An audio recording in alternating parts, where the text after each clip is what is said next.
Hi friends, welcome to my channel. ಇವತ್ತು ಮೊಳಕೆ ಕಟ್ಟಿದ ಹುರುಳಿಕಾಳು ಉಪ್ಸಾಂಬಾರು ಮಾಡುವ ವಿಧಾನವನ್ನು ತೋರಿಸ್ಕೊಡ್ತೀನಿ.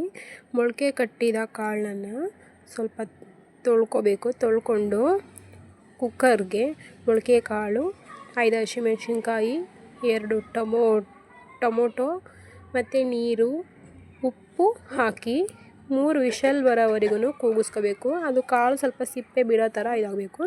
ಇವಾಗ 3 ವಿಷಲ್ ಬಂದಿದೆ. ಇವಾಗ ಕುಕ್ಕರ್ನ ಕೆಳಗಡೆ ಇಟ್ಟು ಬೇಯಿಸಿರೋ ಅಂಥ ಟೊಮೊಟೊ, ಮೆಣಸಿನ್ಕಾಯಿ, ಹುರುಳಿಕಾಳು ಹಾಕಿ ರುಬ್ಕೊಳ್ಳೋಣ. ಜಾರಿಗೆ ಸ್ವಲ್ಪ ನೀರು ಹಾಕ್ಬಿಟ್ಟು ರುಬ್ಕೋಬೇಕು. ಟೊಮೊಟೊನೇ ನೀರಾಗಿಬಿಡುತ್ತೆ, ಜಾಸ್ತಿ ನೀರು ಹಾಕಬಾರ್ದು.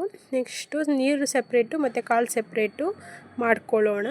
ಇವಾಗ ಕಾಳನ್ನು ಒಗ್ಗರಣೆ ಮಾಡ್ಕೊಳ್ಳೋಕ್ಕೆ ಈರುಳ್ಳಿ, ಮೆಣಸಿನ್ಕಾಯಿ, ಕಾಯಿ ತುರಿ ಮತ್ತು ಬೆಳ್ಳುಳ್ಳಿ, ಕರಿಬೇವು ಹಾಕಬೇಕು. ನಾನು ಆಮೇಲೆ ಅದನ್ನು ಹಚ್ಚಾಕೋತೀನಿ. ಇವಾಗ ಒಂದು ಕಡೆಗೆ ಸಾಂಬಾರು ಮಾಡೋಕ್ಕೆ ಎಣ್ಣೆ ಬಿಟ್ಟು ಸಾಸಿವೆ ಕಾಳು ಹಾಕಿದ್ದೀನಿ.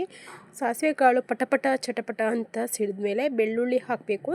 ಬೆಳ್ಳುಳ್ಳಿ ಹಾಕಿದ್ಮೇಲೆ ರುಬ್ಕೊಂಡಿರುವಂಥ ಖಾರನ ಒಗ್ಗರಣೆಗೆ ಹಾಕಿ ಅದು ಸ್ವಲ್ಪ ಹಸಿ ವಾಸನೆ ಆಗೋವರೆಗೂ ಬೇಯಿಸಿ, ಆಮೇಲೆ ಬೇಯಿಸ್ಕೊಂಡಿರ್ತಂತಹ ಹುರುಳಿಕಾಳ್ದು ನೀರನ್ನ ಆ ಖಾರದೊಳಗಡೆ ಹಾಕಿ ನಮಗೆ ಯಾವ ಹದಕ್ಕೆ ಬೇಕೋ ಆ ಹದಕ್ಕೆ ನೀರನ್ನ ಹಾಕ್ಕೊಂಡು ಬೇಯಿಸ್ಕೋಬೇಕು.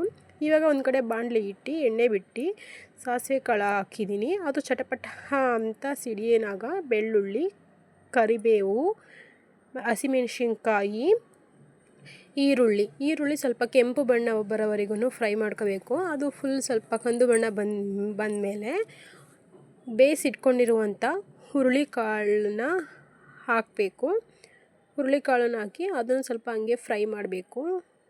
ನೆಕ್ಸ್ಟ್ ಹುರುಳಿಕಾಳೆಲ್ಲ ಸ್ವಲ್ಪ ಡ್ರೈ ಆದಂಗೆ ಆಗುತ್ತೆ. ಅದಾದಮೇಲೆ ಹಚ್ಚಿಟ್ಕೊಂಡಿರ್ತೀವಲ್ಲ ಆ ಕಾಯಿ ತುರಿನ ಉದುರಿಸ್ಕೋಬೇಕು.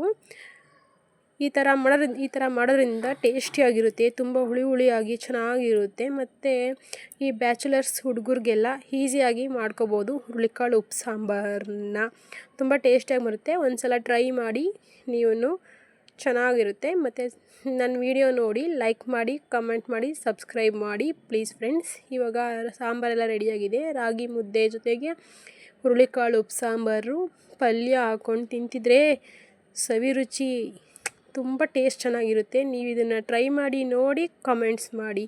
Thank you friends.